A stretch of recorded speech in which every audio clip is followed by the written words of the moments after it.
کہ میں اس لیے اپنے آپ کو جلاتا ہوں، خودکشی کرتا ہوں، زندگی کا اختتام کرتا ہوں کہ میرے سامنے قتل عام ہو رہا ہے، نسل کشی جاری ہے اور ہم کچھ نہیں کر رہے ہیں۔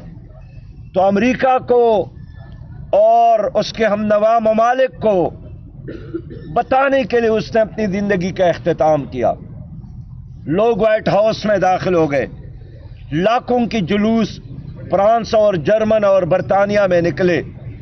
تو اگر غیر مسلم اس حد تک اس درد کو محسوس کر رہے ہیں، پھر میں حیران ہوں کہ مسلمان حکمران آخر کیوں سوئے ہیں؟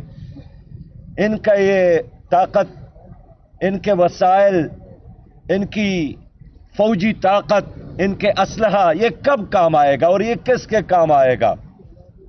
آج اگر صلاح الدین ایوبی ہوتے، آج اگر غزنوی ہوتے، آج اگر ابدالی ہوتے، آج اگر ایک دنیا میں حضرت عمر ابن خطاب رضی اللہ تعالیٰ عنہ ہوتے، تو کیا اس کا طریقہ یہی ہوتا جو ہم نے اختیار کیا ہے؟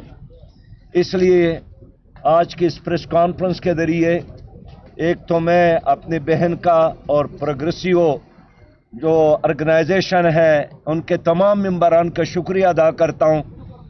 مجھے قیصر بھائی نے پوری سچویشن بتائی ہے کہ کس طرح آپ لوگ مل کر الخدمت کے ساتھ مل کر ویلفیئر کے اس کام میں مصروف ہے، لیکن اس کام کو چھوڑنا نہیں ہے، اور جب تک یہ جنگ بند نہیں ہوتا اور غزہ کے لوگوں کو دوبارہ ہم اپنے گھروں میں آباد نہیں کرتے، ان کے بچوں کے چہروں پر مسکراہٹ نظر نہیں آتی، ہم نے اس جدوجہد کو جاری رکھنا ہے۔ آج ایک خصوصی اپیل یہ بھی کرنا چاہتا ہوں کہ بازاروں میں، مارکیٹس میں اسرائیلی مصنوعات، خاص کر اسرائیل کو سپورٹ کرنے والے کمپنیوں کے مصنوعات کھلے عام ملتے ہیں، اور یہ ہمارے لیے موت ہے کہ جو ہمارے بچوں کو مارتے ہیں، ہم ان کی چیزوں کو خرید کر ان کو فائنانشل سپورٹ پہنچاتے ہیں۔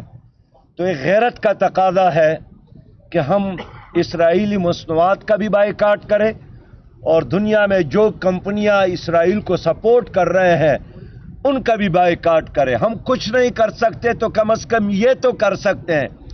آخر میں ان تمام بھائیوں اور بہن کی طرف سے میں ایک بار پھر جناب شہباز شریف صاحب جو کہ وزیر اعظم بنے ہیں، حلف اٹھایا ہے، ان سے اپیل کروں گا کہ وہ آگے بڑھ کر عالمی اسلام کی نمائندگی کرتے ہوئے غزہ کے مسلمانوں کا اس طرح ساتھ دے دے جس طرح حماس کو اور غزہ اور فلسطین کے لوگوں کو پاکستان سے توقع ہے۔ یقین کرے آج غزہ کے لوگ پاکستان کو اس لیے نہیں جانتے کہ پاکستان ایک ایٹمی پاور ہے۔ غزہ کے لوگ، فلسطین کے لوگ پاکستان کو اس لیے جانتے ہیں کہ یہ الخدمت فاؤنڈیشن کا ملک ہے، یہ الخدمت فاؤنڈیشن کے ورکر یہاں کام کر رہے ہیں، اور الخدمت فاؤنڈیشن کی وجہ سے غزہ کے بچے کی زبان پر آج پاکستان کا نام ہے۔ تو میں ایک بار پھر بہن کا، بھائیوں کا، سب کا شکریہ ادا کرتا ہوں۔ اس طرح ضیاء الدین انصاری صاحب نے بتایا ہے کہ 5 اپریل کو انشاءاللہ تعالی پورے ملک میں ہم غزہ کے ساتھ یکجہتی کے طور پر، یہ جمعۃ الوداع کا دن ہے، ہم یوم القدس منائیں گے پورے ملک میں۔ تو تمام اہل پاکستان ابھی سے القدس کا یوم منانے کے لیے تیاری کر لے۔ ہماری اس احتجاج سے کیا ہوتا ہے؟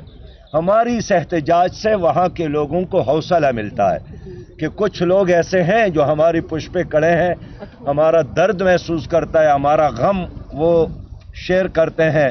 ایک بار پھر آپ سب کے شکریہ کے ساتھ السلام علیکم ورحمۃ اللہ۔